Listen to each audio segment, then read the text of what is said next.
So what's up nga pala mga guys, for today's video nga pala ay ating ipapakita yung ating mga manok dito sa ating backyard nga pala. Ayan. Kasi nung nakaraan kasi ay nire-renovate natin yung isa sa ating mga kulungan. Papakita natin yun mamaya nga pala mga guys.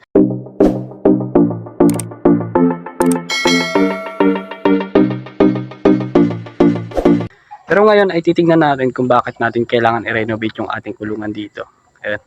So, bago tayo magsimula, maraming salamat nga pala sa mga tao na nagsusubscribe sa aking YouTube channel nga pala mga guys. Bali, nagbibenta rin tayo ng mga ating mga manok.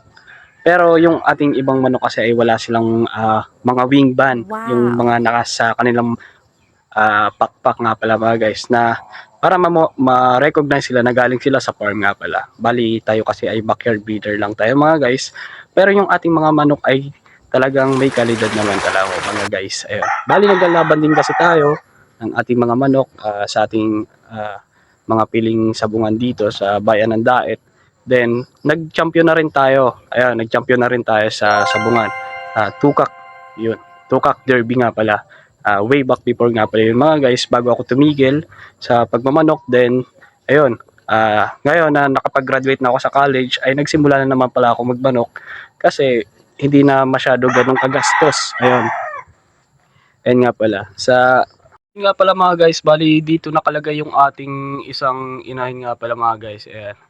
Isang alimbuyugin nga pala yan. Ayan. Bali nga pala, ito yung aking unang kulungan nga pala dito mga guys. Bali luma na nga pala siya. Yan. Ayan. Sobrang luma na siya. Then nilagyan na lang nga siya ng mga ganito para lagayan ng mga panggatong dito. Ayun nga pala mga guys. Yan yung una kong kulungan. Then yung sunod yung ating i-renovate nga pala mga guys. Yung ating pinuntahan siya nung una nating vlog ay medyo sira-sira na nga pala siya nung una. Kaya ngayon nilagyan ko siya ng bubong. Then i-renovate natin yung kanyang isang kwarto kasi dahil dito. Ayan mga guys. Ayan. Bali kasi may isa tayong papisa ngayon mga guys na isang inahin. Bali humabol siya. Bali tatlo sila na inahin na hahabol ngayon ng ngayong huling taon para magpadami. Bali meron nga pala tayo ditong isang bagong manok nga pala mga guys. Isa siyang alimbuyugin. Ayun nga pala mga guys. Alimbuyugin siya. Yan, makikita natin sa kanya. Pero hindi siya sweeter. Yan nga pala mga guys. Bali ang pinagkaiba sa kanya ay siya ay yellow-legged nga pala siya mga guys. Ayan. Na crown yung kanyang palong. So yun nga pala mga dito mga guys nga pala, yan yung ating isang bulik nga pala dito na 8 months old nga pala sa ating backyard nga pala mga guys.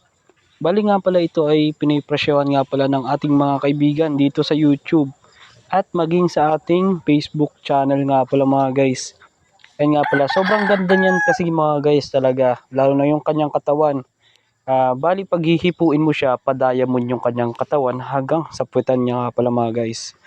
So bali nga pala dito ay yung ating renovate na ating kulungan.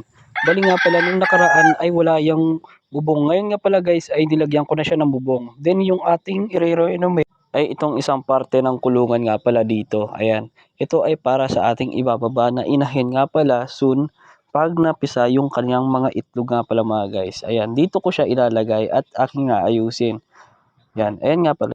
So yun nga pala mga dito mga guys ay atin din aayusin itong kanilang mga pintuan nga pala sa kanilang kulungan. At iyan ang gagamitin natin para pang-ayos nga pala dyan mga guys. Bali, ayun nga pala. Ayan, nag-order din nga pala tayo ng mga kawayan or bala dito. Ang tawag sa amin sa Bicol nga pala mga guys. Doon sa ating mabait na tiyuhin nga pala. Bari binayaran ko na lang nga pala siya guys. Then ayan nga pala yung kanyang aking bulik nga pala mga guys. Ayan.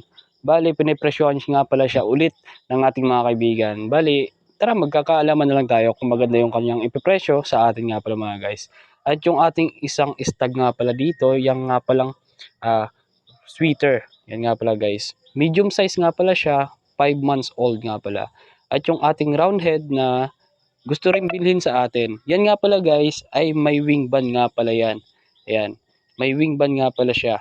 Yan yung ating nag-iisang may wing band dito sa ating backyard nga pala. Bali naka ano nga pala sila na ating ilalaban. at pati na rin itong ating alambiyugin. Bali naka-ready silang ating ilaban ngayon. Then iko-condition natin siya with our 1 week conditioning nga pala guys. Ayan nga pala. Bali papakita lang natin siya sa ating susunod na vlog nga pala, yung ating pagko-condition ng 1 week. Ngayon nga pala ay nagpatuloy pa rin tayo ngayon sa pagmamanok kasi nakapag-graduate na tayo sa college nga pala mga guys. At mga requirements na lang na ating inaantay para makapag-apply tayo. Ayan. Graduate nga pala tayo ng Bachelor of Science in Criminology nga pala mga guys. Ayan. So, bali ngayon araw ay titingnan natin yung ating mga manok dito. Ayan. Sa ating backyard nga pala. Nga pala guys, bali nakita nyo yung isa sa ating mga manok na tinatanong kung binebenta nga pala natin mga guys. Ayun. Bali yung isa natin na bulik. Yun yung ating binebenta ngayon pero stag nga pa lang siya.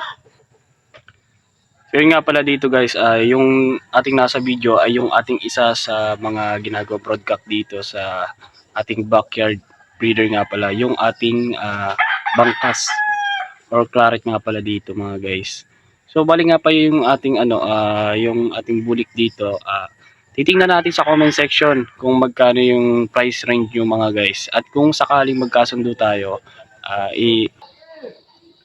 So what's up nga pala mga guys, bali nga pala nakita na natin yung ating mga manok dito sa ating backyard nga pala. Yung ating isa sa manok na round head nga pala ay yung isa sa mga pinipresyohan nila dito sa atin. Yun nga pala. Bali ito kasi ay may wing band kasi ito mga guys. Ayan. Maraming salamat nga pala sa nitong ating munting vlog nga pala mga guys. Ayan. Sa susunod natin nga ulit na vlog, yung ating pagre-renovate ng ating kulungan nga pala para sa ating pagbe-breeding nga pala ng ating mga sisiyo, yung ating mga papisa nga pala sa nung nakita natin dun sa ating itlugan ng ating inahin nga pala guys. Bali nga pala isa, dalawa, tatlong ngingitlog ngayon na buwan nga pala. Bali hahabol sila ngayong huling taon ng 2023 nga pala mga guys. Ayun. Hanggang sa sunod muli natin na pagbablog nga pala mga guys. Ayun nga pala. Maraming salamat nga pala sa inyong lahat. Ayun.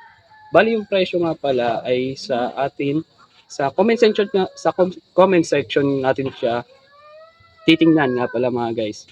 At pag nagustuhan natin yung kanilang mga presyo sa mga manok ay magkakasundo tayo mga guys. Bali ang binebenta pa lang natin dito ngayon ay yung ating bulik nga pala. Ayun, bali 8 months pa lang siya. 6 months. Ayun. 6 months yung isa na isang bulik. Ayun nga pala mga guys. Bali yung isa na nakita ninyo dito sa video ay 8 months na siya guys. Ayun. Maraming salamat nga po pala sa inyong lahat at sa susunod muli nating vlog nga pala mga guys. Maraming salamat po.